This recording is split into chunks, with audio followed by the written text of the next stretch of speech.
नमस्कार, मैं रवि राजपूत और आप देख रहे हैं आपका पसंदीदा प्रोग्राम आपड़ू उत्तराखंड। जिला कार्यालय पर जिला आयोजित लोकतंत्र सेनानियों के सम्मान समारोह में सूबे के मुख्यमंत्री पुष्कर सिंह धामी पहुंचे, जहां उन्होंने कार्यक्रम में 28 लोकतंत्र सेनानियों को शाल ओढ़ाकर और स्मृति चिन्ह देकर सम्मानित किया। वहीं सीएम पुष्कर सिंह धामी ने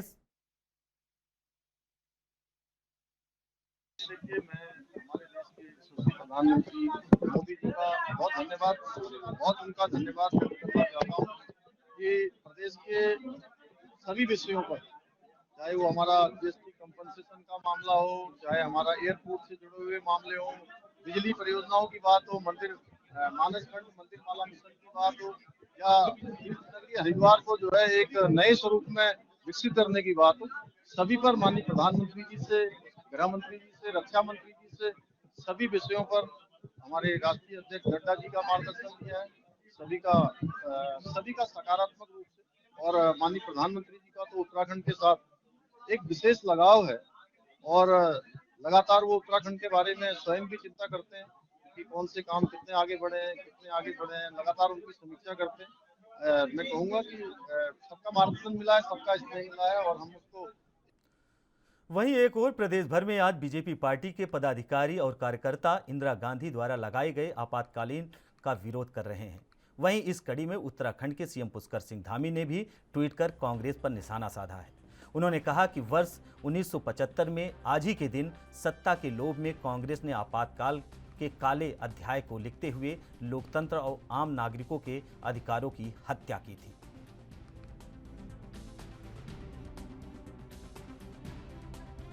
बिहारी वाजपेयी जी ने एक कविता लिखी थी, आजादी का दिन मना, आजादी का दिन मना, नई गुलामी बीच, सूखी धरती सूना अंबर, मन आंगन में कीच, मन आंगन में कीच, कमल सारे मुरझाए, कमल सारे मुरझाए, एक एक कर तुझे दीप अंधियारे छाए, कह कैदी कबीराए, ना अपना छोटा जी कर, चीर निशा का वक्त, पुनः चमकेगा दिनकर, पुनः चमकेगा दिनकर।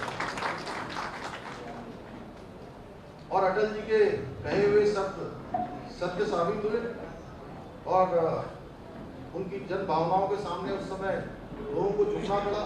और 1977 में दिल्ली के रामलीला मैदान में हजारों लाखों की संख्या में अटल जी को सुनने के लिए लोग आए। देश में चुनाव की घोषणा के बाद अटल जी ने पूरे विपक्ष को संगठित और एकजुट करने का कार्य किया। उस समय उनके शब्द थे, सब कुछ देकर कुछ न मांगते, पावस बनकर ढलना होगा, पावस बनकर ढलना होगा, कदम मिलाकर चलना होगा, कदम मिलाकर चलना होगा। तो कोई भूल नहीं सकता उस समय की उस आपातकाल की और उसके बाद की नई सरकार के गठन को। तो पुनः मैं सभी लोकतंत्र सेनानियों को पुनः उनको नमन करते हुए उन सबका अपनी तरफ से अभिनंदन। वहीं आज भाजपा कार्यकर्ताओं ने आपातकाल विरोध दिवस मनाते हुए कांग्रेस पर कई गंभीर आरोप भी लगाए। कार्यकर्ताओं ने भाजपा कार्यकर्ताओं ने हाथ में काली पट्टी बांधकर लखनपुर चुंगी पर विरोध प्रदर्शन करते हुए अपना आक्रोश व्यक्त किया। इससे पूर्व लोक निर्माण विश्राम गृह में आयोजित कार्यक्रम में मौजूद स्थानीय विधायक दीवान सिंह बिष्ट ने कार्यकर्ताओं को संबोधित करते हुए कहा कि 25 जून 1975 को देश की तत्कालीन प्रधानमंत्री स्वर्गीय इंदिरा गांधी ने अपनी सरकार को बचाने के लिए देश में आपातकाल लगाया था, जिसको लेकर देश में अराजकता का माहौल उत्पन्न हो गया था।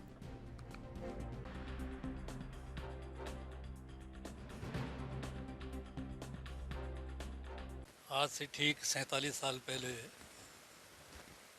25 जून आज ही के दिन 1975 को तत्कालिक कांग्रेस सरकार ने, आदरणीय श्रीमती इंदिरा गांधी जी ने इस देश में आपातकाल थोपा था। संविधान की अवमानना करते हुए, प्रजातंत्र की अवमानना करते हुए, केवल अपनी सत्ता के लिए, अपनी सरकार बचाने के लिए जिस प्रकार से देश का उन्होंने अपमान किया, आज भारतीय जनता पार्टी पूरे देश आपात विरोध के रूप में और विशेषकर आज काला दिवस रूप में हम सब लोग मना रहे हैं, जिससे जो लोग उस समय उस आपातकाल से प्रभावित हुए थे और जो आज नई पीढ़ी है उसको भी इस कांग्रेस की जिस प्रकार की कार्य पद्धति है उस कार्य पद्धति को सोचने और समझने का मौका मिले। आज हम इसीलिए इस आपातकाल का विरोध कर बीजेपी प्रदेश भर में आज का दिन भारतीय लोकतंत्र के काले दिवस के रूप में मना रही है। बीजेपी के कार्यकर्ता हाथों में काली पट्टी बांधकर बाबा साहब भीमराव अंबेडकर पर एकत्रित हुए। इस दिन को काले भाजपा का कहना है 25 जून 1975 को इंदिरा गांधी के नेतृत्व वाली तत्कालीन कांग्रेस सरकार ने पूरे देश में आपातकाल लागू कर लोकतंत्र की हत्या कर विपक्ष के सभी बड़े नेताओं को गिरफ्तार कर जेल में बंद कर दिया था।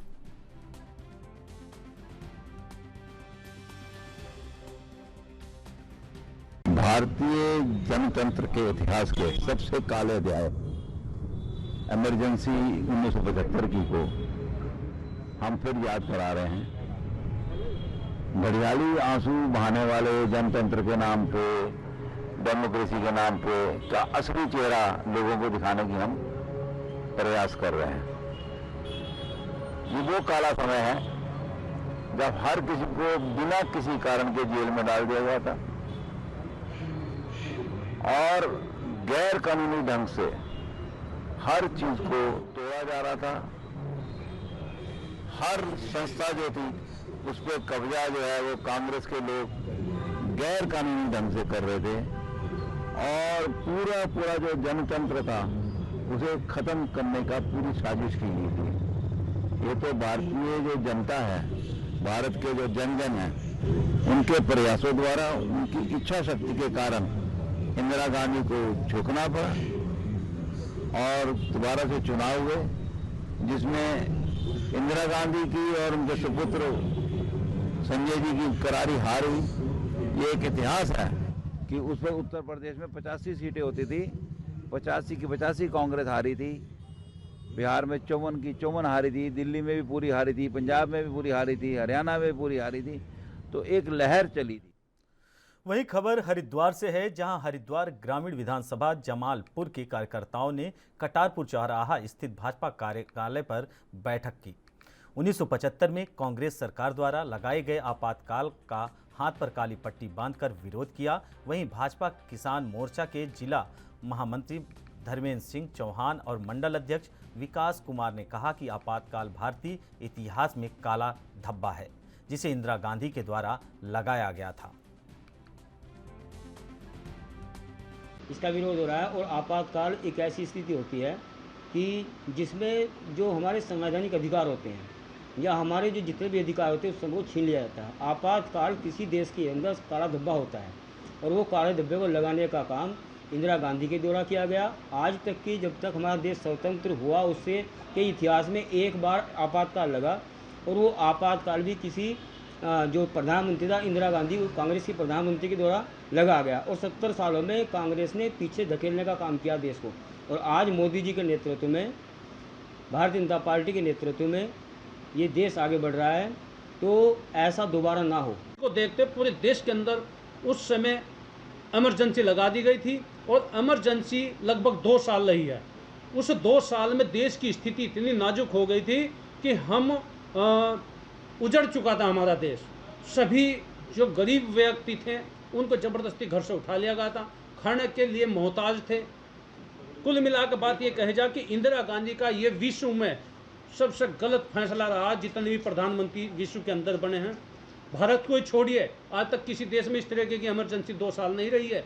और हम कांग्रेस पार्टी का विरोध करते हैं, इंदिरा गांधी का विरोध करते हैं, राहुल गांधी का विरोध करते हैं। ऐसी सरकार से, ऐसे नेताओं से देश को बचना। उत्तराखंड के देहरादून में आय से अधिक संपत्ति से घिरे रामविलास यादव को विजिलेंस कोर्ट ने 14 दिन के लिए न्यायिक हिरासत में भेज दिया है। तो वहीं इस पर मसले को लेकर प्रदेश सरकार अपनी पीठ थपथपा रही है और कई सवालों को भी जन्म दिया है।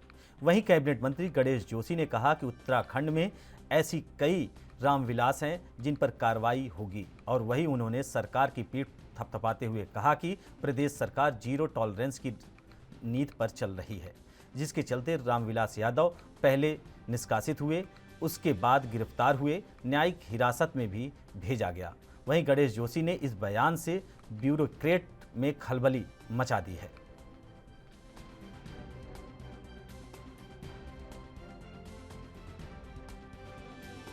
करता हूँ। जो धामी 2 की सरकार चली हुई जीरो टॉलरेंस पर चल रही है, मैंने उसी से अनुरोध किया था और उन्होंने तुरंत एक्शन लेते हुए उनको सस्पेंड किया, गिरफ्तार हुए। यही नहीं, मैंने पहले भी कहा था कोई भी हो, ये तो एक रामविलास हैं, कई रामविलास यहाँ पर हैं, और कहीं पर ऐसा कोई पाया जाएगा तो उसके खिलाफ कार्रवाई होगी। ये संदेश इस कार्रवाई ने उनको दे दिया। देखिए, रामविलास यादव तो उत्तर प्रदेश कैडर के आईएएस हैं और उत्तर प्रदेश से उनकी जांच चल रही थी। उत्तर प्रदेश के वो नौकर हैं, उत्तराखंड का तो उनका कोई लेना देना था नहीं। सारी जांच तो उत्तर प्रदेश के समय से उनकी चल रही थी। यहाँ की सरकार ने कोई नया नहीं किया, कोई बहुत बड़ा कमाल नहीं कर दिया है। और जहाँ तक गणेश जोशी जी की बात है कि उन्होंने कहा कि हमारे पास कई रामविलास यादव हैं, तो मैं तो ये पूछना चाहता हूँ रामविलास यादव हैं कहाँ?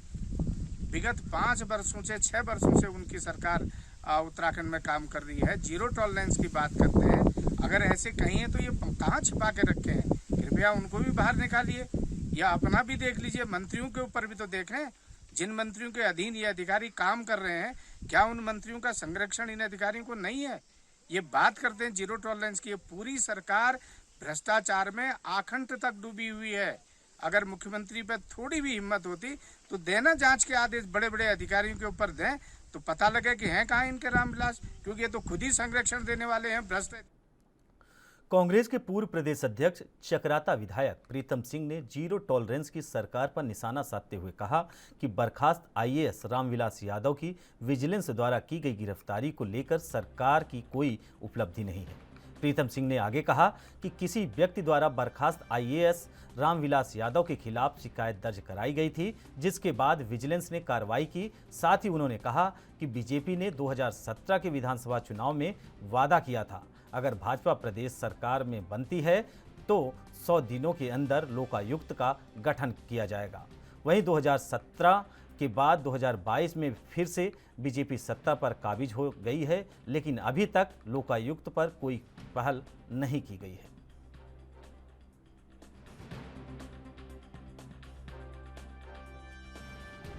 यादव के मामले में अगर सरकार अपनी पीठ थपथपाने का काम कर रही है तो मैं इससे कदापि इत्तेफाक नहीं करता।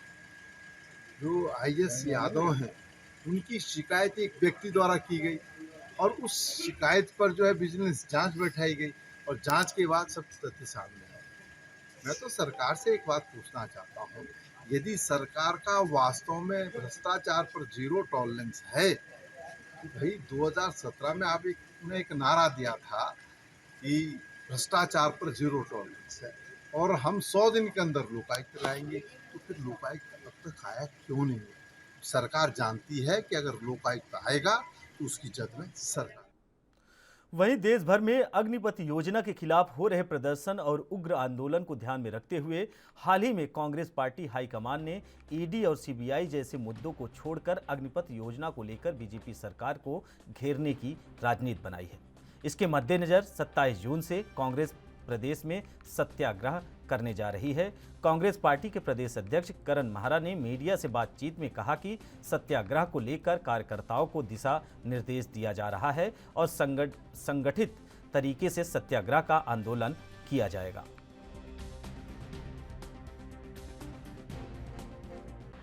पूरे राष्ट्र में ये सत्याग्रह किया जाएगा क्योंकि राष्ट्र खतरे में। हमारे पार्टी का ये मानना है। राहुल जी ने भी यही संदेश दिया कि ईडी और सीबीआई पे ध्यान ना दें, ये छोटी मोटी चीज़ें मनोबल तोड़ने के लिए कोशिश हो रही है। आप लोग सत्याग्रह के माध्यम से जो अग्निपथ योजना है इसका विरोध करें, क्योंकि इससे राष्ट्र का आंतरिक रूप से भी राष्ट्र को खतरा है और बाहरी रूप से भी राष्ट्र को खतरा है। इस समय नेपाल भी आंखें दिखा रहा है, श्रीलंका जैसा छोटा सा देश भी आंखें दिखा रहा है और सैनिकों के साथ, युवाओं के साथ भी ये छल है और राष्ट्र की सुरक्षा के साथ बहुत बड़ा धोखा है। इसलिए हम लोग सत्याग्रह के माध्यम से अपना विरोध करते हैं। वहीं इंदिरा गांधी के नेतृत्व में कांग्रेस के शासनकाल के दौरान लगाई गई इमरजेंसी के विरोध में लक्सर के बीजेपी के पदाधिकारियों और कार्यकर्ताओं सड़क पर उतर आए। इस दौरान उनके द्वारा कांग्रेस पार्टी का पुतला दहन कर कांग्रेस नेतृत्व के विरुद्ध जमकर नारेबाजी की गई। इस दौरान लक्सर के नगर पालिका अध्यक्ष अमरीश गर्ग और भारतीय जनता पार्टी के नगर अध्यक्ष बिशन पाल कश्यप के नेतृत्व में पार्टी के पदाधिकारियों और कार्यकर्ताओं द्वारा इस प्रदर्शन को अंजाम दिया गया। वहीं इस दौरान भाजपा पार्टी के पदाधिकारियों ने कांग्रेस पर आरोप लगाया कि वह कांग्रेस ने इमरजेंसी लगाकर देश की जमीन को एक बड़ा जख्म दिया है, जिसे भुलाने से भी नहीं भुलाया जा सकता। भाजपाइयों ने कहा कि हम देशवासियों को कांग्रेस के इस कुकर्म से हमेशा अवगत कराते रहेंगे।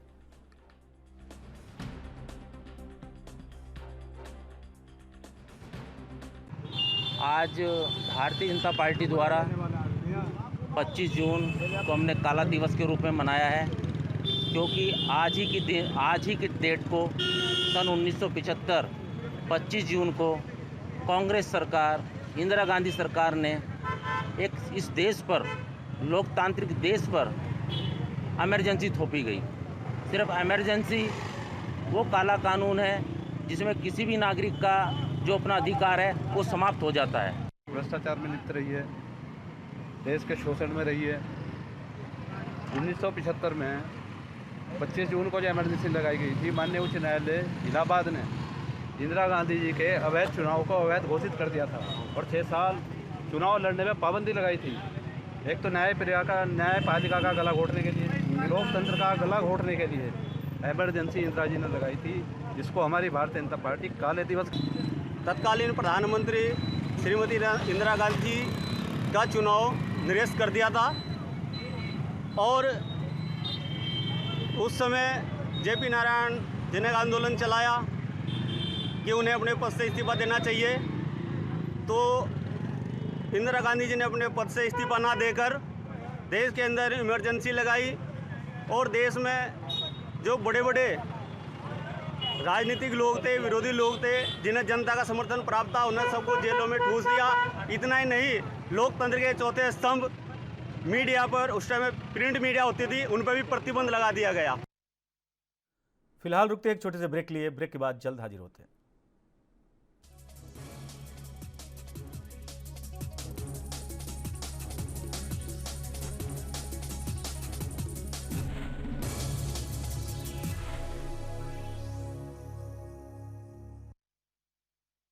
ब्रेक के बाद आप सभी का स्वागत है। अल्मोड़ा जनपद में पंचायत उपचुनाव 27 जून को मतदान जारी होगा। जिले में रिक्त चल रहे 42 ग्राम प्रधानों में से 26 ग्राम प्रधान निर्विरोध निर्वाचित घोषित किए जाएंगे और 7 ग्राम पंचायत के निर्वाचन प्राप्त नहीं हुए हैं। शेष 10 ग्राम पंचायतों के लिए 27 जून को होने वाले मतदान के लिए 12 बूथ बनाए गए हैं, जिसमें पीठासीन अधिकारी और सुरक्षा कर्मियों की भी तैनाती की जाएगी।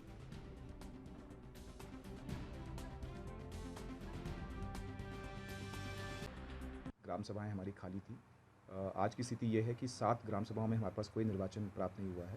26 ग्राम पंचायतों में जो है हमारे निर्विरोध प्रधान निर्वाचित हो गए हैं और 10 ग्राम सभाएं ऐसी हैं जहां पे हमारा 27 तारीख को मतदान होने जा रहा है। कुल 12 बूथ चिन्हित किए गए हैं, वहां पे जो पीठासीन अधिकारियों की तैनाती कर दी गई है। और वहीं लालकुआं की 22 जग्गी बंगर जिला पंचायत सीट पर 27 जून को होने वाले उपचुनाव में कमलेश चंदोला ने अपनी बड़ी जीत का दावा किया है। वहीं लालकुआं के अंबेडकर नगर पार्क में आयोजित प्रेस वार्ता में पत्रकारों को संबोधित करते हुए कमलेश चंदोला ने कहा कि प्रत्येक ग्राम सभा के प्रत्येक वार्ड में लोग उनके साथ मजबूती के साथ खड़े हैं। उन्होंने आगे कहा कि क्षेत्र का सर्वांगीण विकास करना उनकी प्राथमिकता है।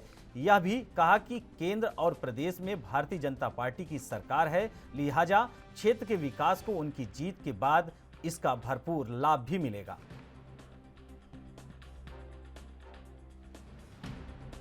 देखिए, चुनाव जब हम जनता के मध्य जा रहे हैं, जनता के बीच जा रहे हैं, तो काफ़ी सारी जनता की समस्याएं हम उसको रोज़ नोट कर रहे हैं और काफ़ी सारी समस्याएं मुख्य रूप से सड़क, पानी और बिजली को लेके जनता की हैं। साथ ही साथ इस क्षेत्र में आवारा पशु प्लस जंगली जानवरों से होने वाले नुकसान को लेकर भी जनता बड़ी चिंतित है। बड़ा नुकसान हमारे किसान भाइयों को होने जा रहा है और उसके साथ साथ इस क्षेत्र में इस बीच आए काफ़ी सारे आंधी तूफान और बड़े बड़े तूफान आए हैं, तो उसके कारण कुछ अपने भाइयों किसान भाइयों की या कुछ गरीब परिवारों की झोपड़ियाँ भी एक बार बनाते हैं, फिर पुनः तूफान आता है, फिर से वो ध्वस्त हो जाती हैं।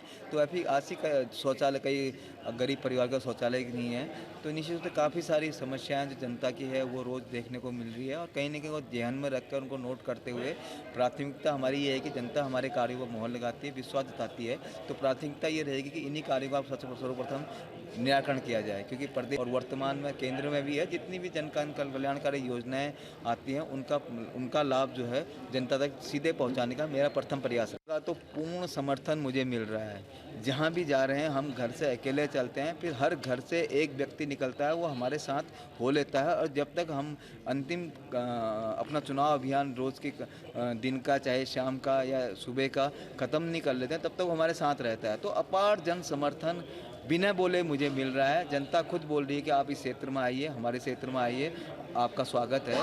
तो आपदा प्रबंधन नियंत्रण के मद्देनजर एक कार्यशाला का आयोजन किया गया, जिसमें मीडिया की भूमिका को देखते हुए मीडिया के सभी लोगों को इस कार्यशाला में आमंत्रित किया गया। कार्यशाला सचिवालय के आपदा नवीनीकरण और प्रबंधन केंद्र के सभागार में आयोजित की गई। बता दें कि इस कार्यशाला की अध्यक्षता आपदा प्रबंधन सचिव डॉक्टर आनंद श्रीवास्तव ने की। इस दौरान अधिकारी और स्पेशलिस्ट भी मौजूद रहे। जैसे आप सभी जानते हैं कि मीडिया का रोल सबसे महत्वपूर्ण होता है किसी भी डिजास्टर में, क्योंकि आपदा आने पर जैसे हमारे पास सूचनाएं आती हैं हम आपको वो करते हैं, तो किस प्रकार के राहत और बचाव कार्य किए जा रहे हैं इससे आम जनता को अवगत कराने में मीडिया का बहुत बड़ा रोल है। कई बार ऐसा होता है कि हमारे पास से पुष्ट सूचनाएं समय की कमी की वजह से शुरू में नहीं पहुंच पाती हैं, जिससे हमें लगता था हमेशा कि एक बेहतर कोऑर्डिनेशन होना चाहिए मीडिया के बीच में और आपदा प्रबंधन विभाग के बीच में, जिससे न सिर्फ आपदा की जानकारी बल्कि आपदा प्रबंधन के राहत और बचाव के लिए क्या क्या कार्य किए जा रहे हैं इसकी भी हम त्वरित जानकारी। उत्तराखंड के ग्रामीण क्षेत्रों में भी खेतों में काम करने की अनोखी परंपराएं देखने को मिलती रहती हैं। जहां लोग पलायन कर रहे हैं, वहीं आज भी सवाड़ गांव के लोग हुड़ की बॉल से खेतों की गुड़ाई कर निराई और रोपाई करते हैं। वहीं इसी कड़ी में पर्यावरणीय वृक्ष मंत्री डॉक्टर त्रिलोक चंद सोनी ने अपने बयान में कहा कि जब गांव के लोगों के पास आय का कोई भी स्रोत नहीं था तो वो लोग खेतों पर निर्भर रहते थे और भोजन का स्रोत खेती होते थे। उत्तराखंड के ग्रामीण क्षेत्रों की भी देखने में अलग परंपराएं हमको नजर आती हैं। हमारे पूर्वजों की जो ये परंपराएं हैं आज भी हमारे वर्तमान समय में भी वो हमारे गांव में जीवित है। आज मैं जनपद चमोली के दूरस्थ क्षेत्र ग्राम सवाड़ में आया हुआ हूं और यहाँ ग्रामीण क्षेत्रों का जो यहाँ पर गुड़ाई निराई का काम किया जाता है वो हुड़की बॉल के माध्यम से किया जाता है। तो हमारे यहाँ पर पुरानी परंपराओं को जीवित बनाए हुए हैं त्रिलोक राम जी, उन्होंने हुड़की बॉल के माध्यम से आज खेतों की गुड़ाई की है। इसके पीछे का मंतव्य यह है कि लोग गुड़ाई करते समय थके नहीं, किसी तनाव में न रहें और खुशी दिल से जो है कि वो खेती का काम कर पाए, गुड़ाई निराई कर पाए। इसलिए जो कि हुड़की बॉल के माध्यम से हम गुड़ाई निराई करते हैं। इस कार्य में हर परिवार का सदस्य एक एक आता है और सभी परिवार के सदस्य खेतों में गुड़ाई निराई करके पूरे खेतों की जो है एक दिन में कम से कम 10-12 खेतों को जो है कि वो गुड़ाई निराई कर लेते। ये परंपराएं हमारे पूर्व। मैं आज यहाँ ग्राम सवाड़ में आया हूँ और यहाँ पे ये हुड़की बॉल का जो ग्राम वासियों ने जो सहयोग हमको दिया है और ये हुड़की बॉल हमारी एक पुरानी परंपरा से पूर्वजों से चली आ रही है और अभी मैं सब ग्रामवासियों से ये अनुरोध करता हूँ कि अपनी पुरानी परंपरा को कभी मत छोड़ना, ऐसे चलाते रहना। इस गांव की परंपरा, इस किसान की परंपरा को अपने कार्यकाल में भी, अपने जीवन में भी, अपनी माताएं बहनें से भी कार्यक्रम को गुड़ाई निराई खेती का काम हुड़किया बॉल के माध्यम से हम लोग इस काम को करते हैं। आज भी करेंगे, भविष्य में भी इसको करते ही रहेंगे। इसको कभी हम। उत्तराखंड के तराई पश्चिमी वन प्रभाग की पतरामपुर रेंज में वन विभाग द्वारा गश्त के दौरान जंगल में अवैध रूप से लकड़ी काट रहे एक तस्कर को वन विभाग के कर्मियों ने तस्करी के द्वारा पकड़ा है, जिसके बाद उसे कोर्ट में पेश करने की कार्रवाई की गई। वहीं बताया जा रहा है कि इसके पहले भी विभाग में वन अपराध प्रबंधित कई मामले दर्ज किए गए हैं।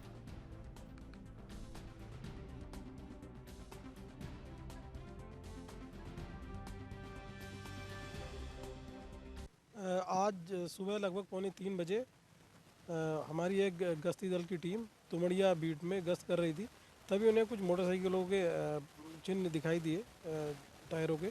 उसका पीछा करते हुए जब ये लोग गए तो कंपार्टमेंट 39 में 2 साल के पेड़ इन्हें कटे हुए मिले। फिर उसके आगे टायरों के चिन्ह फिर दिखाई दिए आगे जाते हुए। पुनः आगे गए तो वहाँ लकड़ी काटने की कुछ आवाज़ें आई और कुछ बोलने की आवाज़ें आई। वहाँ जाके देखा तो ये 6 लोग थे जो कि उस समय जो है पेड़ काट रहे थे। और जैसे ही हमारी टीम को इन्होंने देखा, ये जो है अपना सामान लेके भागना शुरू कर दिया। इसमें हमने एक छिंदर सिंह पुत्र महेंद्र सिंह तुमड़िया डाब सेकंड को जो है रंगे हाथों वहाँ गिरफ्तार कर लिया है। और इसके सुल्तानपुर पट्टी चौक पुलिस ने बीते दिनों पत्नी पर धारदार हथियार से हमला करने के आरोप में आरोपी पति को गिरफ्तार किया है।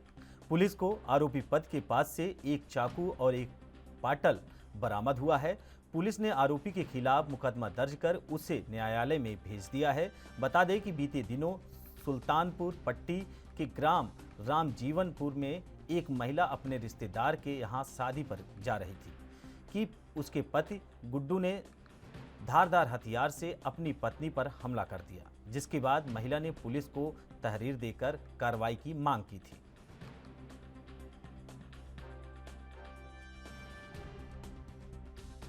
सुल्तानपुर पट्टी क्षेत्र का मामला है। यहाँ एक गांव रामजीवनपुर है। यहाँ से एक महिला की तहरीर प्राप्त हुई थी जिसमें उसने बताया था कि उसके पति से कोई विवाद चल रहा है और इसी विवाद के तहत एक दिन उसके पति ने उस पर दिन दहाड़े सड़क पे वार किया है पाटल से। तो इसमें एक फुटेज भी हमको प्राप्त हुआ और उस फुटेज में भी घटना कारित करता हुआ उसका पति दिखाई दिया। इसी के आधार पर मुकदमा पंजीकृत करके हमने उसके पति को भी अरेस्ट किया है और साथ में वो पाटल भी बरामद किया है और इसमें शीघ्र ही माननीय न्यायालय के समक्ष उसको पेश किया जाए। फिलहाल इस बुलेटिन में हमारे साथ इतना ही। बाकी खबरों से जुड़े रहने के लिए देखते रहिए एनबी न्यूज। नमस्कार।